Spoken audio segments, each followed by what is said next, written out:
Hey guys, my name is Alan. Hope everybody is doing well. Today I'm doing my 15,000 mile review on the 2019 Nissan LEAF. I bought it on September 25th of 2021, so I've owned it for almost 5 months now. So that averages out to approximately 3,000 miles a month is the time it's taken me to put on about a year's worth of driving on this car. Right now I've got 24,912 miles overall on the vehicle, and of those I've driven 15,564 miles. I'm going to start off with a little trouble that I had when winter came by. The car was having trouble charging, and I ended up needing to change my rate plan and cleaning my EVSE. And with the EVSE, I just took some rubbing alcohol and wiped it down, and it was pretty filthy, and also used some cotton swabs to basically do that. And my wife also vacuum cleaned the EVSE and the charge port on the car.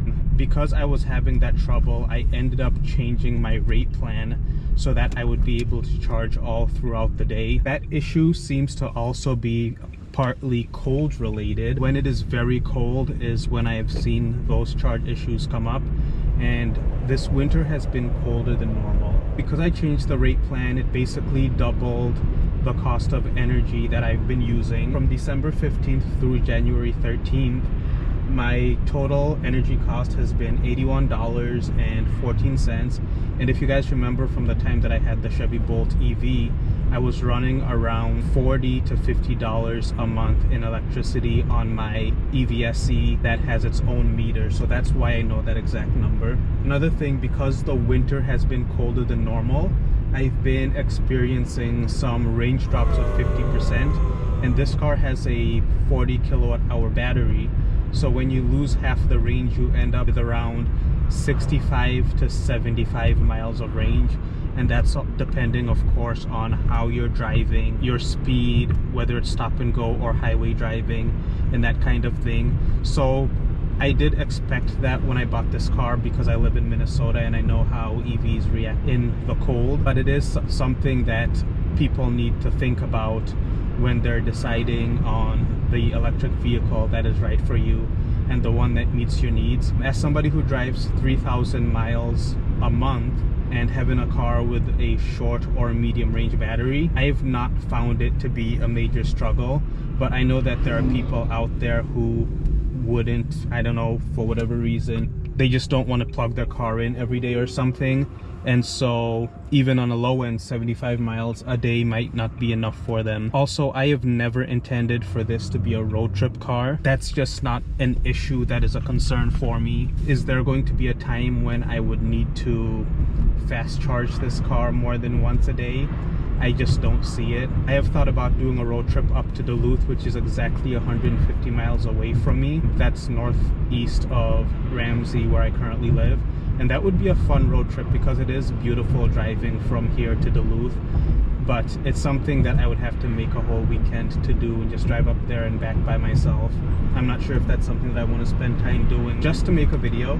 In normal winter temperatures, the car does get over 3 miles per kilowatt hour. So in normal temperatures, I'm seeing usually around 115 to 120 miles of range. I do have a meter. Overall this winter, with it being extra cold, I've been averaging 2.7 miles per kilowatt hour, which would be around 100 miles per charge on average. But as you guys know, some days have been less than that and some days are more. For example, right now it's 23 degrees outside. I've driven around 65 miles today, and the car is averaging 3 miles per kilowatt hour, which would be about 120 miles. And right now the car is estimating that with 96% charge, it would be able to drive 127 miles. A benefit of changing to the all-day rate plan, despite it being twice as expensive as my previous plan, which was from 11 p.m. to 7 a.m., is that I'm basically able to charge all day long while I'm working.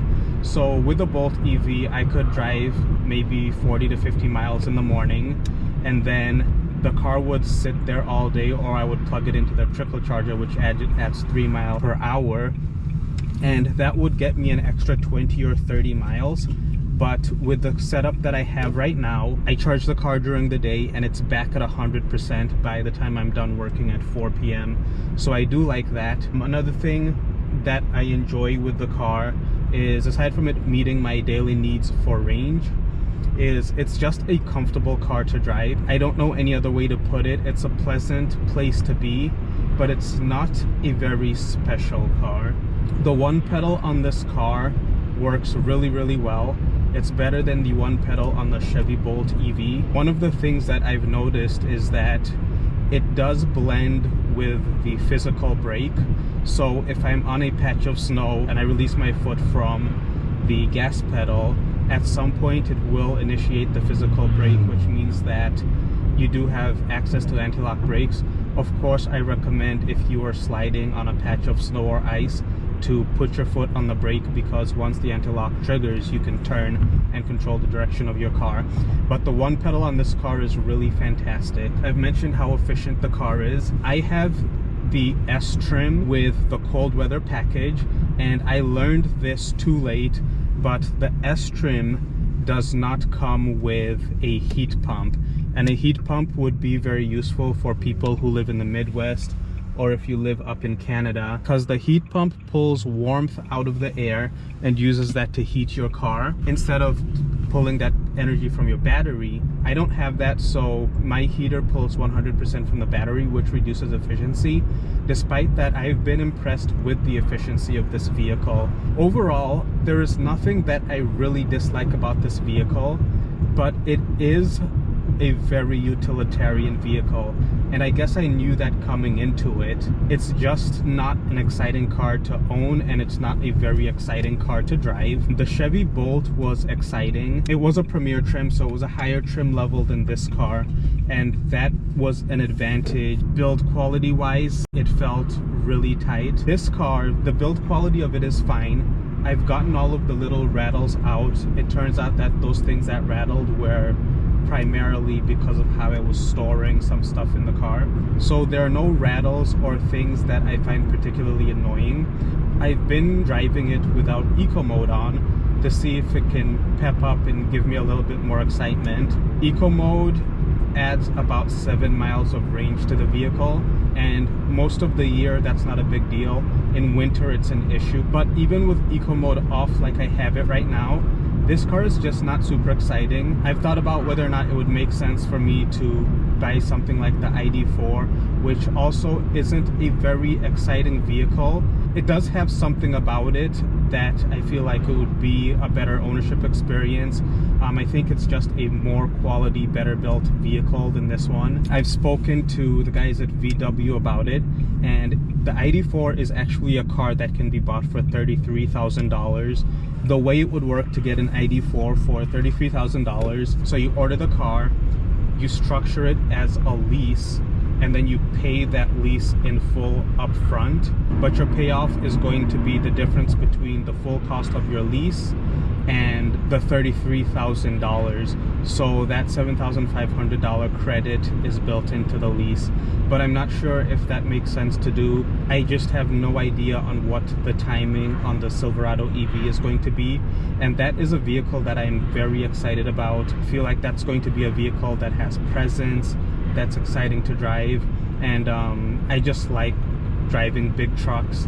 And as you can see, I live out in the country, so we've got plenty of roads. Parking isn't really an issue unless I go grocery shopping in town or something, but even then I like to park far away from other vehicles and just use my legs to walk. That's my overall review of the 2019 Nissan LEAF with the cold weather package.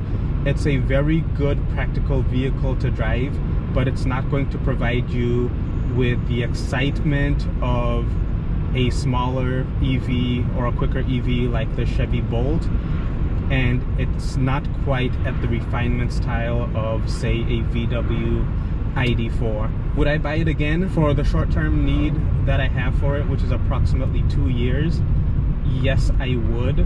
I just wanted to pay cash for a car, and this fit in my budget and the range was sufficient for what I need. Would I recommend that you buy it? Only if the range is practical for you.